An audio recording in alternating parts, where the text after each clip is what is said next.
Daily. Taste the Daily.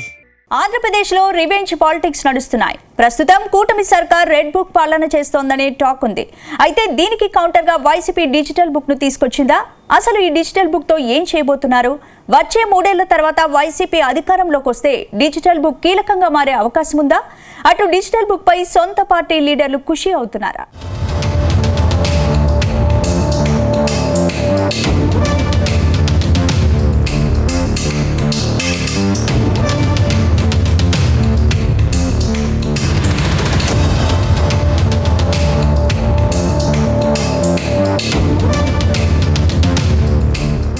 ఆంధ్రప్రదేశ్లో fan party అధికారానికి దూరమై ఏడాదిన్నర అయింది.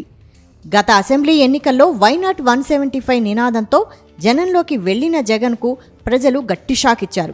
కేవలం 11 సీట్లతో మాత్రమే గెలిపించారు. దాంతో అధికారానికి దూరమైన జగన్కు పార్టీ నేతలను కాపాడుకోవడం ఇబ్బందిగా మారింది.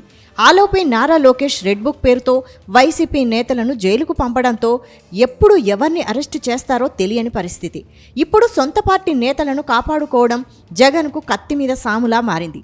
అందుకే జగన్ పార్టీ నేతలను కాపాడుకునేందుకు రెడ్ బుక్కు పోటీగా డిజిటల్ బుక్ను తీసుకొచ్చారు. కూటమి నేతల ఆగడాలను డిజిటల్ బుక్లో నమోదు చేయాలని, మరో 3.5 ఏళ్ల తర్వాత వచ్చేది వైసీపీ ప్రభుత్వమేనని, అప్పుడు సప్త సముద్రాల ఆవల దాగున్నా వదిలిపెట్టేది లేదని వార్నింగ్ ఇచ్చారు.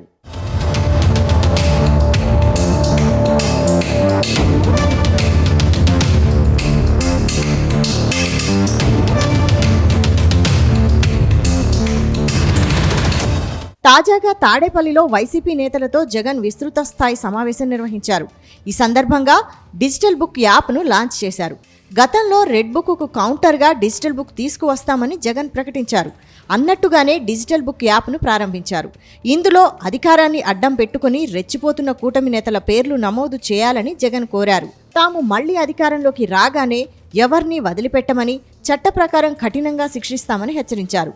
అలాగే కూటమి సర్కార్ పాలనతో ఇబ్బంది పడ్డ వారికి అండగా ఉంటూ వారికి న్యాయం చేస్తామని భరోసా ఇచ్చారు. అయితే జగన్ తీసుకువచ్చిన డిజిటల్ యాప్ వైసీపీ శ్రేణుల్లో కొత్త జోష్ నింపుతోంది. మన పార్టీని ఓన్ చేసుకుని భుజస్కంధాల మీద వేసుకుని ఆ తర్వాత వాళ్ళ కమిటీలు వాళ్ళు వేసుకుంటే ఆ తర్వాత చంద్రబాబు నాయుడు కాదు కదా వాళ్ళ నాయన తలుచుకున్నా కూడా వైఎస్ఆర్సీపీ గోటికి కూడా పనికి రాకుండా పోతారు. ఈ ప్రోగ్రాం ఏంటంటే మన కార్యకర్తల కోసం, రాష్ట్రంలో అన్యాయానికి గురైన ఏ కార్యకర్త అయినా కూడా డిజిటల్ బుక్ ఇప్పుడు లాంచ్ చేస్తూ ఉన్నాం. మీ అందరి సమక్షంలో రేపొద్దున రాష్ట్రంలో ఎక్కడ ఎవరికి ఏ అన్యాయం ఇప్పటికే జరిగిన ఆ డిజిటల్ బుక్ను వీళ్ళు దీన్ని ఉపయోగించుకొని 2 రకాలుగా ఈ డిజిటల్ బుక్ పనిచేస్తుంది. అన్యాయానికి గురైన కార్యకర్తల కోసం డిజిటల్ బుక్లో ఫిర్యాదు చేయొచ్చు.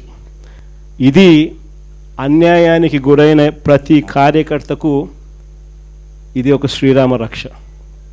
నేను ఈరోజు చెప్తా ఉన్నా, ఆ ప్రతి డేటా కూడా ఆ డిజిటల్ డైరీలో నమోదై ఉంటుంది. రేపొద్దున మనం అధికారంలోకి వచ్చిన తర్వాత ఈ డిజిటల్ డైరీలో నమోదు చేసిన ఈ కేసులను మీద ప్రత్యేకమైన బృందాలను పెడతాం. అన్యాయం చేసిన వాళ్ళను రిటైర్ అయిపోయి ఉన్నా కూడా, రాష్ట్రంలో వాళ్ళు లేకపోయినా కూడా, సప్త సముద్రాల అవతలున్న అందరినీ పిలిపిస్తాం. చట్టం ముందర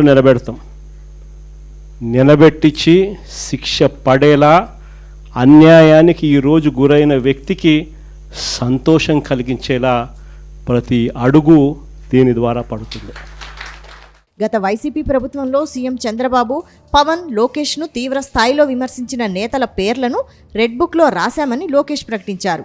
తాము అధికారంలోకి రాగానే రెడ్ బుక్లో రాసుకున్న వారి అంతు చూస్తామని హెచ్చరించారు. అన్నట్టుగానే చాలామంది వైసీపీ నేతలను కటకటాల వెనక్కి నెట్టారు. మరికొందరు నేతలను కూడా జైలుకు పంపేందుకు సిద్ధమయ్యారు. అయితే రెడ్ బుక్కు ప్రజల నుంచి అనుమతి ఉందని లోకేష్ అంటున్నారు.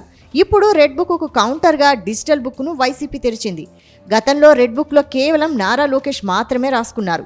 కానీ డిజిటల్ బుక్లో ప్రతి వైసీపీ నేత, కార్యకర్త తమకు జరిగిన అన్యాయాలను రికార్డు చేసేందుకు రెడీ అవుతున్నారు. అంటే గ్రామ స్థాయి నుంచి రాష్ట్ర స్థాయి వరకు అందరి రికార్డులు డిజిటల్ బుక్లో నమోదవుతాయి. దాంతో మరో 3 ఏళ్ల తర్వాత ఇంతకు మించిన అరెస్టులు జరిగే అవకాశం ఉందనే టాక్ వినిపిస్తోంది.